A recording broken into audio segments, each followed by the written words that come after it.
we here now.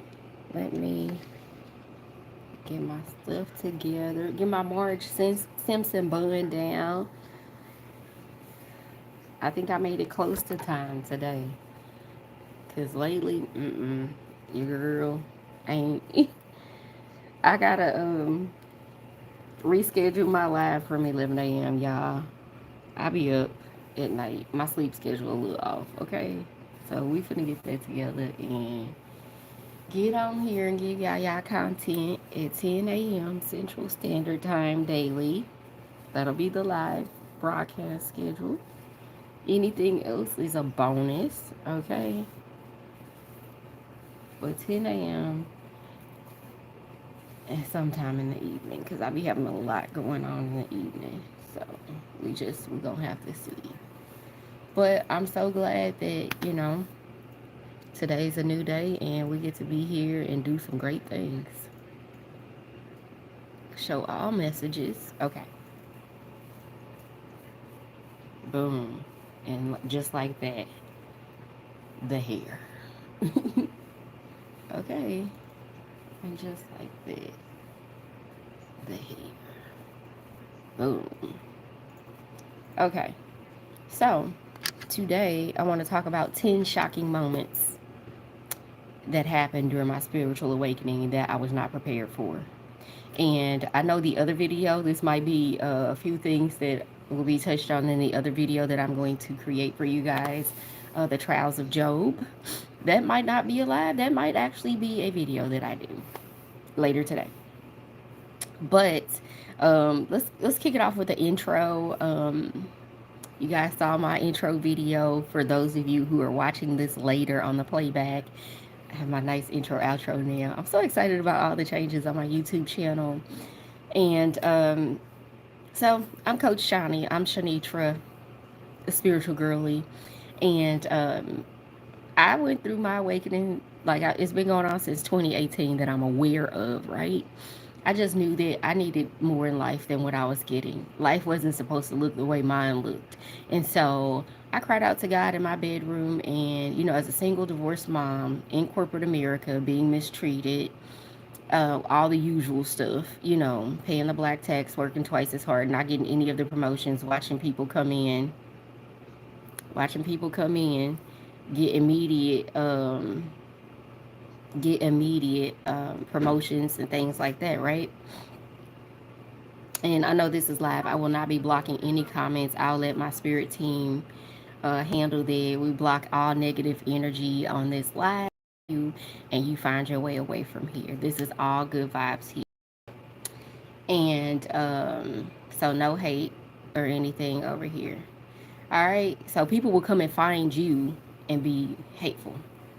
So so my spiritual journey felt a lot like that. I got a lot of things going on in my life. I just didn't like how anything was going. So nothing was working out, and I was just so dissatisfied. It's because I was not walking in my purpose. And so when I started on my spiritual journey in 2018 and moved forward with 4 things God gave me to do. It came with a lot of distractions, and you just gotta ignore them.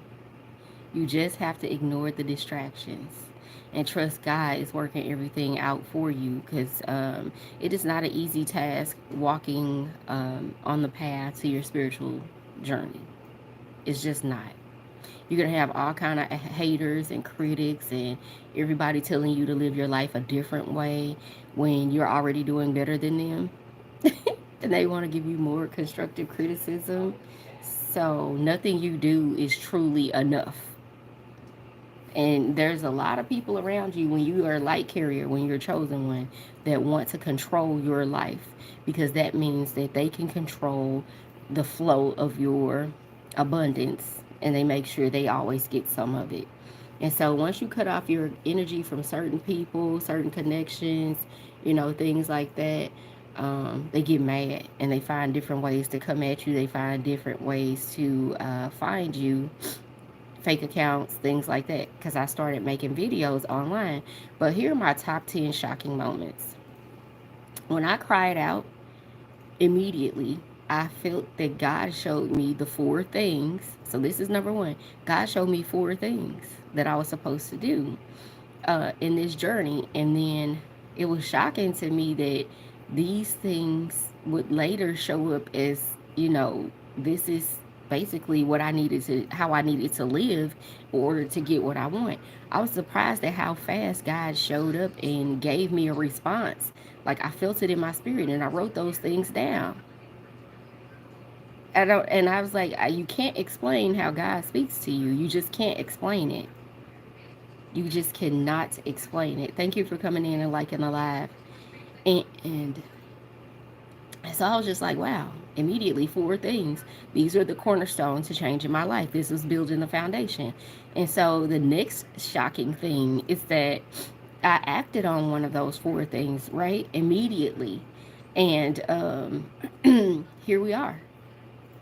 Now I'm out here like locally famous, that type of thing. I never thought it would turn into this almost 7 years later, right?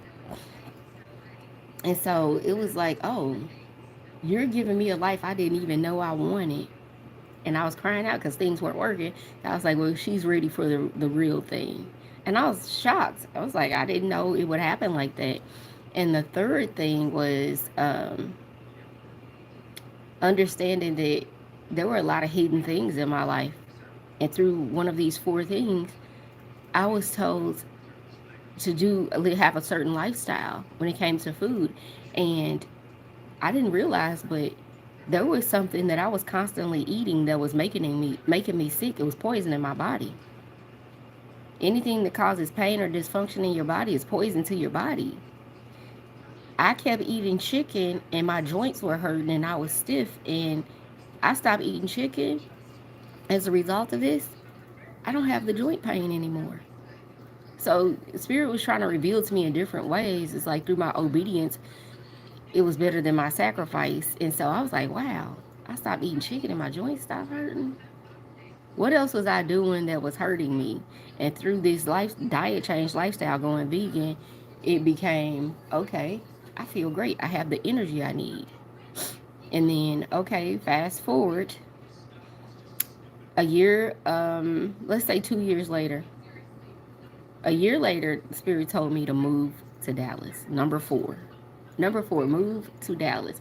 It was moved to Texas, and I kept looking for signs. And I was just like, what's there? Why would I go there? What would I do? I said, I'm going to be obedient. I'm going. I said, whatever I got to do to change my life, I'm going to do it. And so I went. A year later in 2020, I was given 1 year to prepare. So it was delivered to me in a way I needed to receive it. Hi, Jackson. And so the information was delivered me in enough time for me to prepare. I had 1 year to get my son through high school, his senior year, and prepare to go. And so as a reward for going, I got a luxury vehicle on the way there, like, 2 months out, like, here's your gift. And I know it was a gift because the price was unbelievable. The price of this vehicle, for it to be a foreign luxury vehicle, was unbelievable. Right? The price was unbelievable. And so I was just like, okay, this is definitely from God. It was like, go here, get this, do that. And I was not thinking about getting another car. So that was number 5. It's like being obedient got me what I needed. And I would say number 6 was shocking, is that I moved in the year of the pandemic that I didn't see coming. I knew a year before that I was moving, but I didn't know that my move was going to be in the middle of a pandemic. And with that pandemic, opened up a lot of people's retirement funds, their 401ks. I had an abundance of money to make the move. I had so much money to ensure that I made the move. And so nothing financially was a problem for me to go.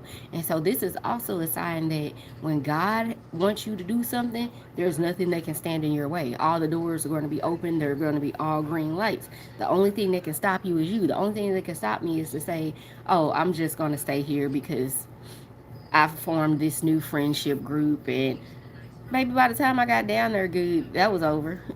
Okay, so you shouldn't let anything hold you back once God speaks to you, because trust me, if God's telling you to go somewhere, there's something great in it. And that was proven to me. There was something great in it. If God tells you to go under these weird circumstances, there's still something great in it. And it was so crazy that number 6, my apartment complex was telling me, we love you. We've had you here for 5 years. I had a nice luxury apartment on the lake with an entertainment deck that was the size of the apartment.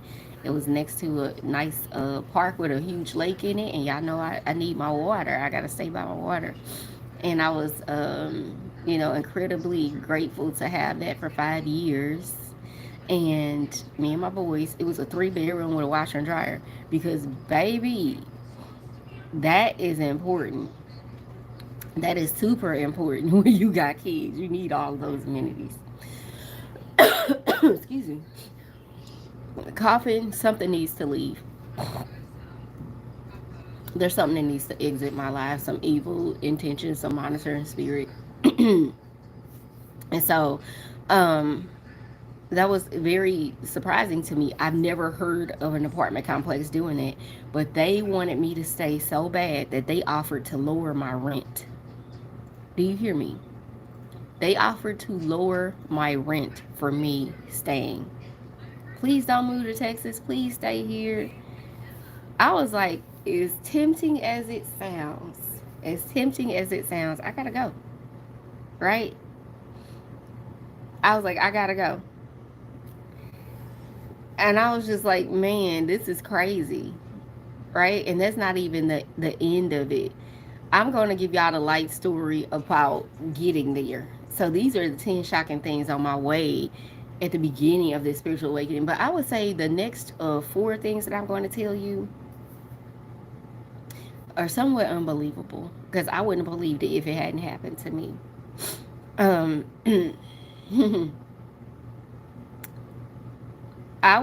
I kept hearing, go alone and leave it all behind. Go alone and leave it all behind. I didn't know what. I gave away as much as I could out of my apartment. I gave away as much as I could to other people. I was like, leave. I'm like, I'm doing what I can. Are you saying do more, do more? Well, the moving company showed up and charged me double. That wasn't the shock. But I had the money, it was fine. And I got there and realized I should have given away more and almost like started fresh in my apartment with furniture and everything for what I paid them, right? Almost $3,600 versus $1,800 they originally quoted me. And they was like, oh, you should have called us and let us know they changed it. We contract them. And I was like, well, y'all should have had this under wraps, but it wasn't a problem, right? Nothing was a problem for me to go. Oh, things change, prices change, no problem. But what was shocking to me is that go alone and leave it all behind. That was the part of the leave it all behind. But the go alone, I was taking my 2 sons with me. At the last hour, both of them couldn't go. My own children. My oldest son had just graduated high school, and it's like the night I was packing up to move out so I can get on the road at 4 a.m., he said he's not going. Like, just a riff in my family immediately. You know, it was some stuff with his dad or whatever, but he said he wasn't going. He's not going with me. He was mad at me all of a sudden. You know, I just raised him by myself and got him through high school. And so that was heartbreaking, y'all. That was extremely shocking and heartbreaking. And the next part of go alone was at 3 a.m. I got a call from my ex-husband, and he said he started cursing and yelling at me. We had an abusive marriage, so he started cursing and yelling at me and saying he's not letting me take my son with me to Dallas. See, you ain't about to have him around strangers. A lot of fear mongering, right? And y'all, this is a lot of stuff I don't normally tell people because it's sensitive information. I'm not afraid of anyone, but I try to keep some things from years ago from resurfacing, but I'm understanding that the way my life is going, I have to tell my story. because there's some people who need to hear it. I'm constantly being told that I am meant to tell my story, so I'm going to tell it. And there's a lot of ugly pieces of it that involve a lot of people, and so they just gonna have to own their role. I'm not going to say their name on here, right? So you'll never be able to go looking for them, stuff like that. We're not friends on any apps. So, but I was shocked when Spirit said go along and leave it all behind. I didn't know what that meant until the price doubled on the furniture. And then at the last hour, I'm on the road crying, driving to Dallas by myself. And I got to make it go to the police station. They couldn't give me my son because of the visitation schedule. It's like, well, you can come back and get him later when it's your time. I was like, okay, fine. And my mom's like, what you gonna do? I said, I gotta get on the road. 4 a.m. crying, 2 hours of sleep. The biggest betrayals of my life. People taking my children. Um, that hurt the most. That hurt the most. So having to move forward and cry the entire drive to Dallas. Pull over and stop for 45 minutes to take a nap and still got to watch my time because I got to make it there and sign my lease by 4 p.m. in order to get my apartment, or I'm going to have to stay at a hotel and do it the next day. You know what I'm saying? So I was just motivated to get there and sign my lease and get into my apartment. I didn't stay there the first week. I didn't have any furniture yet. I had to argue with the furniture company to get my furniture there the same week. They were telling me it was 6 to 8 weeks before they bring my stuff. If they get some kind of route going to Dallas. I said the devil's a lie. Y'all told me 4 days. It better be here by Thursday. And it was there by Thursday. One phone call came back and it was there. And so I was like, I don't think you know who you're talking to. It's one of them moments. I don't think you know who you're talking to. And so it all worked in my favor in that aspect. But Spirit kept showing me a doorway with me walking by myself for a while, another doorway with my son, another doorway with my other son. So through it all, God was still comforting me. He was warning me, this is how you're going. And also at the same time comforting me with a vision. You're going to get your kids back later. You're going to have your sons back with you later. I raised them, y'all, by myself as a single mom. So they both have different dads. They're 8 years apart. And so I thought getting married the second time would do the trick with not being a single parent. That was a damn lie. That was a fucking lie. But I digress. But I'm telling y'all this because I'm putting this out here for later. I know they watch all my stuff and they can't come and say I told one lie. Can't nobody say I told one lie on them. But this is my story and somebody else needs to hear it while they're on their spiritual journey. So the people in my life who played the villain just gonna have to suck up their feelings and be quiet. Right? It is what it is. It's not about you, it's about me getting this out here for other people who need it. You played your role. We had soul contracts. You played your role. Now it's time to tell the story. So that was number 7. Really knowing that shocking that God kept telling me I'm going alone, and I actually went alone. I didn't see how that was going to happen, but it happened. And then having the vision to see where they're coming back. And number 8, the shocking part is that they came back in the order I saw them in the doorways in the future. One of them came back by Labor Day, so there was like a 6 weeks kid free until school started. So I was fine. I was actually fine. I had some time to myself. It actually worked out to my benefit. So what people will try to use against you for your harm and your detriment, God will make it a little vacation, baby. It was a little vacation. I got to be footloose, fancy free in Dallas. I was still sad. I went on a date. I went on a date, y'all. And well, it did like a little meetup. I was at his house. He stayed around the corner from me. I stayed in a nice area, North Dallas, Addison. And so this guy stayed in some really luxurious, condos or something around the corner. And it looked like a Tuscan villa type stuff. Some people know what I'm talking about. They got the garages up there. It was about a Walmart in Addison. Why I go over there to this guy's house, and American men and African men are different. He was Nigerian. I always attract some Nigerians. I don't know how. But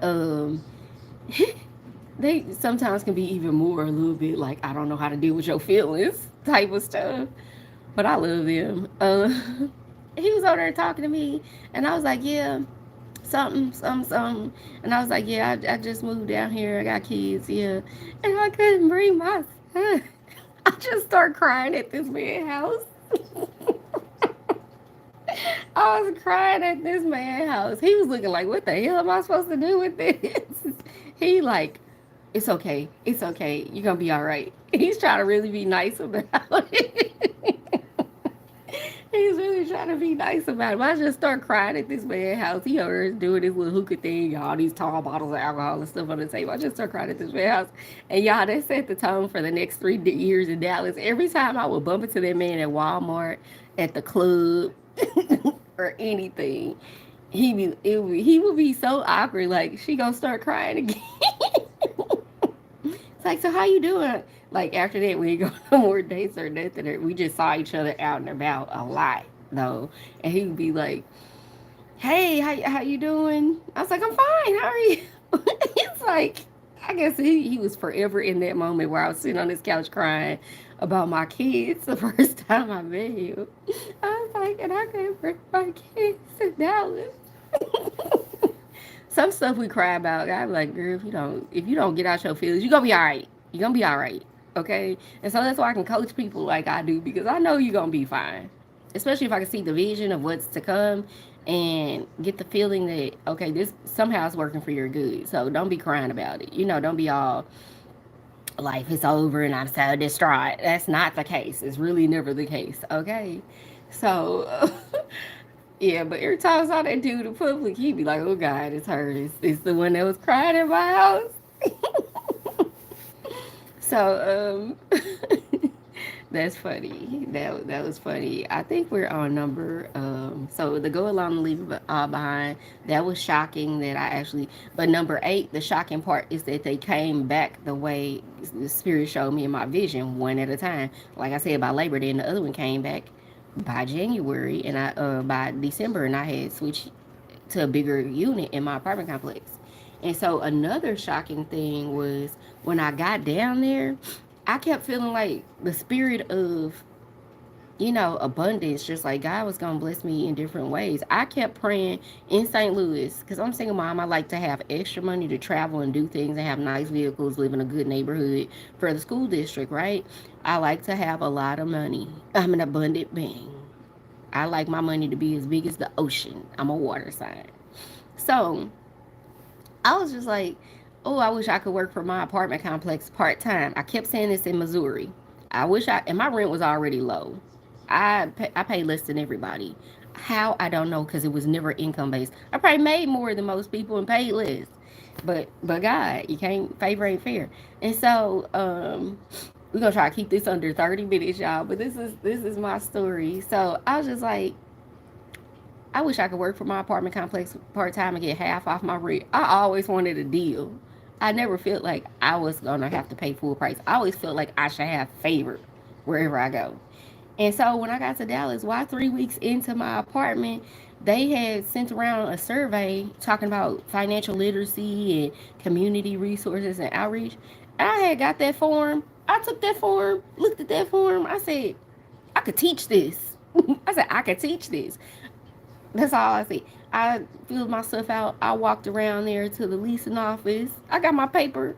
Baby, I ain't think twice. So I could teach this. I don't need help with this. I can teach this. I got my paper, walked around to the leasing office, said, hey, who finna be teaching this stuff in here? I didn't even think about what's the protocol, what's this, what's that, if there's even an option to even work for them. I didn't know what this survey was for, but they asking us if we need that, and I was like, I could teach that. And so that's all that came to my mind, and that's what the mission I was on. I walked right around to the leasing office because I was working from home still with my same job in Dallas, and I said, hey, blah blah blah blah. They said, okay, cool, we all these things. Bet. They had corporate. I did not know it was a job interview, y'all. I'm sitting up there talking to her casually, just saying, yeah, I'm already an IT project manager, and I was in a multi-level marketing business where we focused on finances and personal development. So I know all these financial strategies and tools, and God always put me in a business to teach me more about money. So when the big money come in, I know what to do with it. Okay, I know what to do with it. So I was just like, yeah. She's like, okay, great. Well, we'd love to have you on board. I'm going to send you over a W-9 and we'll pay you, compensate you by taking 50% off your rent. Do you hear me? I was shocked. How many times in St. Louis had I said, I wish I could work for my apartment complex part time so I can get 50% off my rent? As soon as I get to Dallas, 3 weeks in, the number 3, a new beginning, I get that opportunity. But I had to seize the opportunity. So pay attention to that. What you gonna do with it? What you gonna do with it? It wasn't even advertised. The opportunity was not advertised. The services were advertised. And I said, I'm taking this as my opportunity. So there are some things that you got to go after, honey. God going to put it in front of you, but you got to go seize the moment. You got to believe in yourself. Okay? So you might be in a waiting season right now, in a preparation season or a resting season, whatever you need to be in. But God is going to put another opportunity. God finna put another opportunity in front of you. And you're going to have to look at it like, I could do this myself. I'm the one to get the job done. You're going to have to look at it from that I'm possible perspective, okay? Go take your chance. Go take your chance. Take your leap of faith, okay? It's being put in front of you to see what you gonna do with it. Now, if I show this one this, she gonna look at it like this. Everybody else gonna look at it like, well, I guess I don't want to tell them I need help with finances. They're gonna teach you for free. Do y'all know I was around there creating my own schedule, doing 20 hours a month, which was 4 hours a week with 2 2-hour events. And they had remodeled the gym next to the pool in the leasing office into like a little kitchenette area in the back wall, brand new cabinetry, brand new floors, and put a bunch of tables in there. So it almost looked like an after school learning center. I can schedule all, they put me in charge of scheduling all the fun events. Baby, if I don't know how to do nothing else, I know how to throw a party. Okay? You get to make sure all the residents are having fun. We'll pay for it. I was just making stuff up. They loved all the kids in the apartment complex. You Genesis mama? I don't nobody the kids. You Genesis mama? Like, yeah, I'm Genesis mama. Um, Genesis mom. They just walk up to me, Genesis mom, and most of them were Mexican. This is Dallas. And this is actually the city of Dallas. We weren't out in the suburbs, which I liked. I lived right around the corner from the Galleria Mall. And so I would do like donut days and stuff like that. We'll talk about this story some more later because that was a great opportunity. I manifested that. I actually just opened my mouth into the universe. I wanted it. I desired it. I put feeling behind it, and it showed up for me. Not when I asked for it, but a year later, and it came in the right package. So I could have worked for them, and I would have been stuck. God was like, I'm not going to give you the opportunity here because I got somewhere better for you to do it. So it's not a no or we don't hear you. Okay, we got you. And people talking about, oh, you going to move to... Okay, here's number 9. Shocking. People's like, it's so expensive to live in Dallas. Not for me. Everybody thought I was rich when I moved down there, baby. Because I was. And I was. I was rich in Dallas. I was balling out of control. Because, number 1, I had the same job from Missouri. But now I'm in a state where you don't have to pay state taxes out of your paycheck. I had no idea that that was a perk that I was about to get. So now I've got over $400 some coming back to me every month. Because I wasn't paying the state that much, no way, y'all. So now I've got this $400 increase in my income. Boom. Right? Tell me how you did it. I promise I'm listening. And I'll tell you. So moving from Missouri, where you got to pay state taxes out of your paycheck, to Dallas, I didn't know until my first check came. I'm looking like, is this right? Baby, $400 a month, over 400. I think it was $432 a month because, baby, I was meticulous in that budget spreadsheet, okay?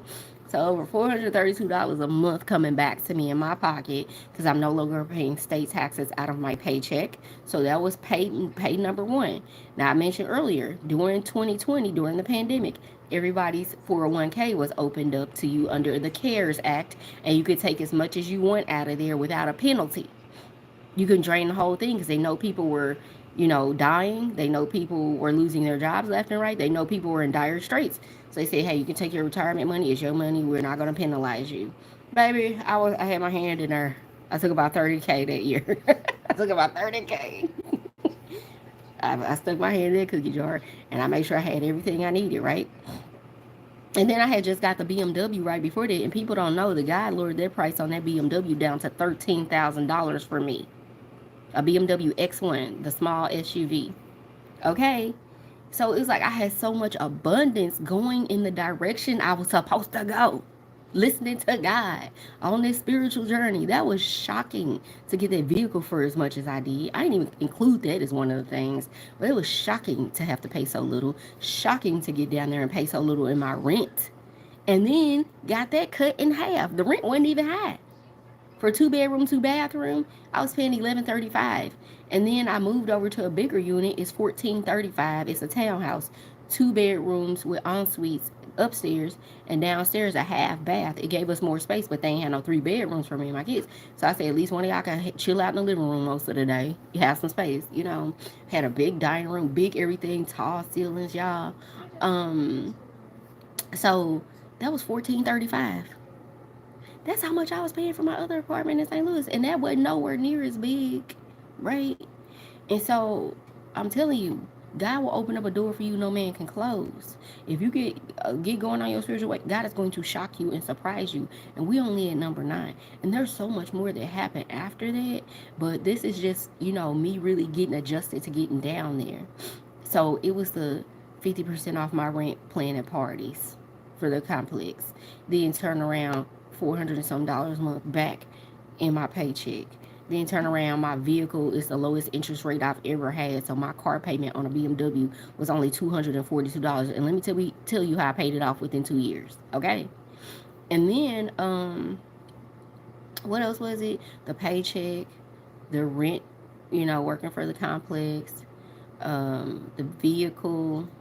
It was just so many things. Being able to dip into my 401k and have an immediate savings for anything I wanted to go do. It was never no. It was always I just booked the flight.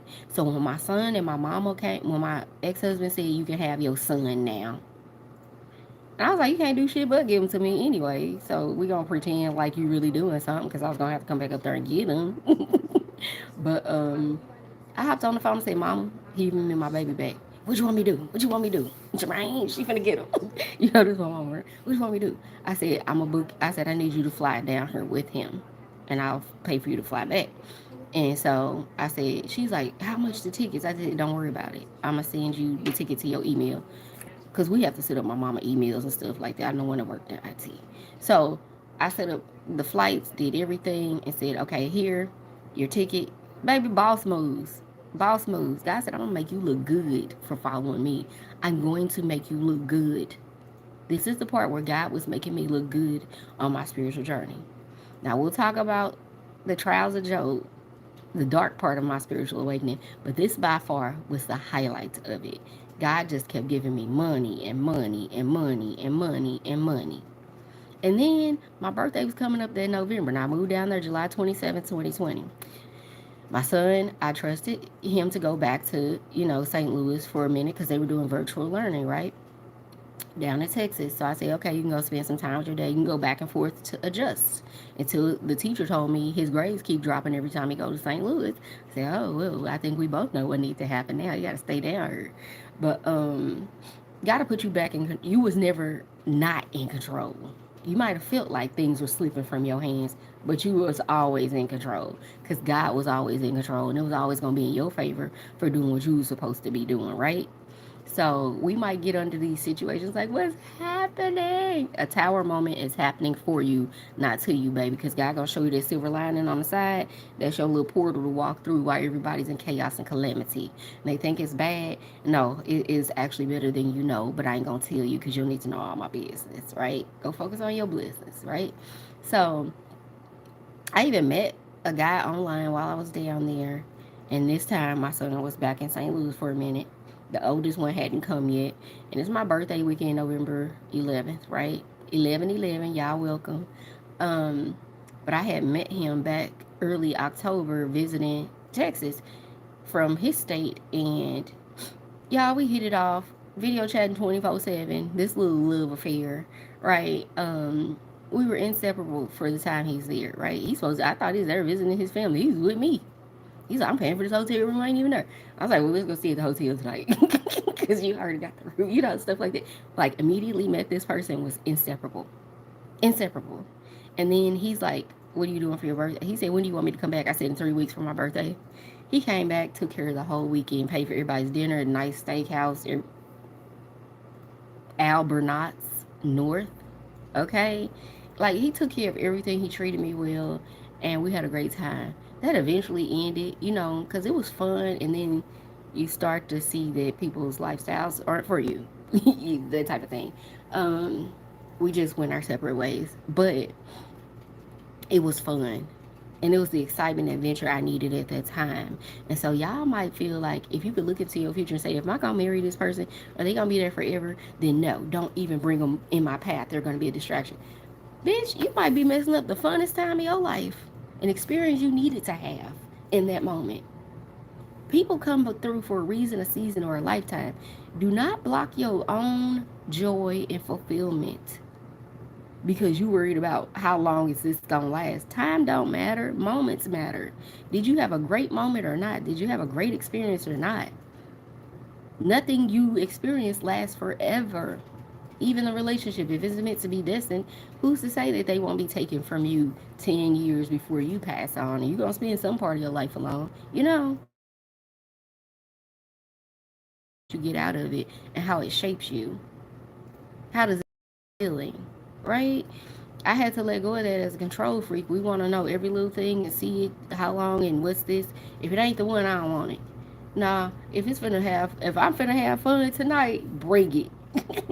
That's my adventurous Scorpio side now. So number 10, um, I think that was number 10, y'all. If it wasn't, it was enough stuff in here for y'all to find 10 things, right? So those are my biggest, like my most shocking moments. And then, like I said, all things lined up for me perfectly. Perfectly. The way God laid it out. I was resistant to a lot of it. And then there were some things I was bold about and it worked out. Some things I was resistant to and it was going to happen the way it was going to happen, whether I was resistant or on board. Whether I was trusting God or not, it's going to go the way God said it. You understand what I'm saying? So if nothing else, lean into it when it hurts and say, God, I trust you. I lean into it when it hurts. Because if I had not had that experience and said, what if I would have been like, well, how long am I going to be in Dallas? 3 years. What's the point of uprooting my life and my kids just to come back in 3 years? What's the point? What's the point? That's what the other video is for. Job, the dark side of my spiritual awakening. That was the point. I had to go for an experience that changed me and shaped me forever. Okay? So we can't avoid certain things because time isn't even real. We live through experience. So take the time today to savor each moment that comes across your path, that delights you, that brings you joy, and things that you don't like. Think about why you don't like them and what shaped your experience to feel that way. Why do you not like this? It's something you need to heal, something you need to learn, something you need to grow from. Everything happens for a reason. God is very intentional. So I thank y'all for listening in. And as always, keep climbing over those obstacles. It's going to make you strong. It's going to strengthen up your legs. The haters going to throw stuff at you. It's going to be strengthening you like an obstacle course. And when you arrive at your door to destiny, you're going to be strong, in shape, toned, looking good, ready for it. You're going to get to the point where you start enjoying life. When you made it through our spiritual hurdles and things, you're going to be glad it went the way it went. Okay? God makes no mistakes. So, I'm Coach Shoni. I send y'all on y'all way with peace, love, and light. You have a magical and delightful day. All right.